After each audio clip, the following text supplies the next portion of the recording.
আসসালামু আলাইকুম। চলে আসলাম আপনাদের মাঝে নতুন আরও একটা ভিডিও নিয়ে। ভিডিওর বিষয়টা ছিল এই যে হাতে দেখতে পাচ্ছেন লাল রঙের একটা মেশিন। তো মেশিনটার কি কাজ, কি ধরনের কাজ করে থাকি সেটাই আর কি। তো প্রথমে বলে রাখি, এটা হচ্ছে ব্রেক মারার জন্য ব্যবহার করা হয়। আমরা তো দেশে হাতুড়ি দিয়ে মূলত ব্রেক মেরে থাকি, যেহেতু সেখানে অল্প সংখ্যক ব্রেক ব্যবহার করি তখন আর কি। এখানে অনেক দ্রুত কাজের জন্য এই মেশিনটা ব্যবহার করা হয়। তো আপনারা দেখতে পাচ্ছেন মেশিনে ব্রেকটা বসানোর সিস্টেমটা কেমন হয় আর কি। তো ওইখানে গোল যে জায়গাটা দেখছেন, ব্রেকটাও ঠিক ওইভাবে গোল আকৃতির থাকে। আর এই যে সামনে দেখতে পাচ্ছেন একটু লোবাং আছে, ছোট একটা ছিদ্র যেখান দিয়ে ব্রেক মূলত যায়। আর এটা সম্পূর্ণই বাতাসের সাহায্যে, এখানে কোনো ইলেকট্রিসিটি নাই। এটা সম্পূর্ণই সামনের দিকে দেখতে পাচ্ছেন একটা ব্রেক বসানোর মতো জায়গা আছে। আপনি যদি ওইটা থেকে সরাই ব্রেকটা বসান তাহলে কিন্তু মেশিনটা লাগবে না। দেখেন আমি চেষ্টা করলেও হচ্ছে না। তো যখন দ্বিতীয়বার এটা খুলে হালকা একটু আগায় দিচ্ছি, তখন দেখেন একদমই ওকে, খুব সুন্দরভাবে মেশিনটা লেগে যাচ্ছে। এই তো এখন ওকে আছে। এবার আমাদের যে কাজটা রয়েছে, হাওয়ার যে পাইপটা ছিল, হাওয়ার পাইপের নজলের সঙ্গে মেশিনটা অ্যাডজাস্ট করে নেওয়া।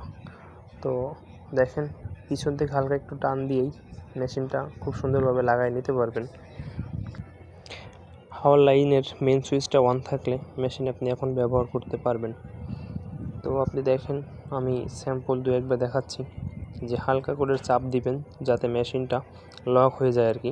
আমরা ছোটোবেলায় যেভাবে পিস্তল নিয়ে খেলা করতাম ঠিক সেভাবেই মেশিনটা যখন নিচে একটু জোরে রাখি তখন এই ভিতরে থাকা স্প্রিংটা লক হয়ে যায়।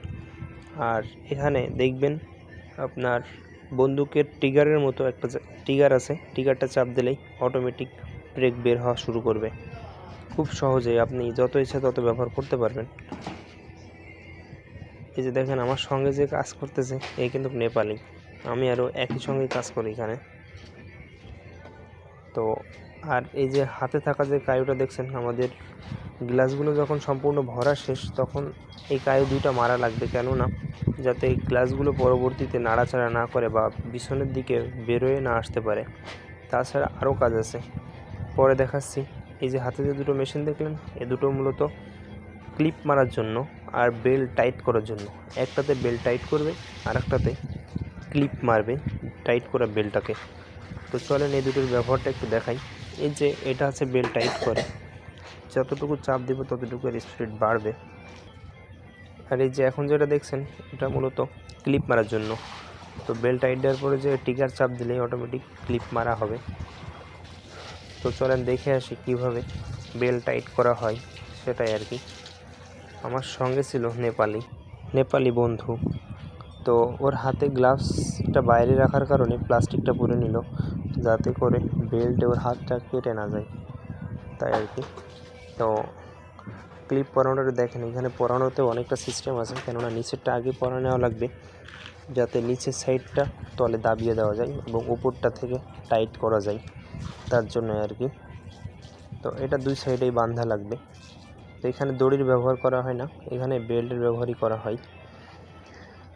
তো নেপালি ভাই আমার বেল্ট যেটাতে টাইট করতে হয় সেটাই দেখেন, ও বেল্টটা ঢোকায় টাইট করে রাখছে আর আমি বেল্টে ক্লিপ মারতেছি। তো এই একটা মেশিন হলে হবে না, এখানে দুইটা মেশিনেরই প্রয়োজন আছে, কেননা একটাতে টাইট করবে আর একটাতে বেল্ট ক্লিপ মারবে যাতে ছুটে না যায়, তার জন্য আর কি। আরেকবার একটু দেখেন ভালো করে যাতে আপনাদের বুঝতে সুবিধা হয়। ও টাইট করতেছে বেল্ট আর আমি বেল্টে ক্লিপ মেরে দিচ্ছি যাতে টাইট করার এখান থেকে ছুটে না যায়। তো আমাদের কাজ প্রায় শেষের দিকে। সঙ্গে ছিল একটা ওষুধ, এই ওষুধটা দিলে নাকি গ্লাস ভালো থাকে, টেম্পার নষ্ট হয় না, তার জন্য ওষুধটাও দিয়ে দিলাম। ফাইনাল লুকটা দেখেন।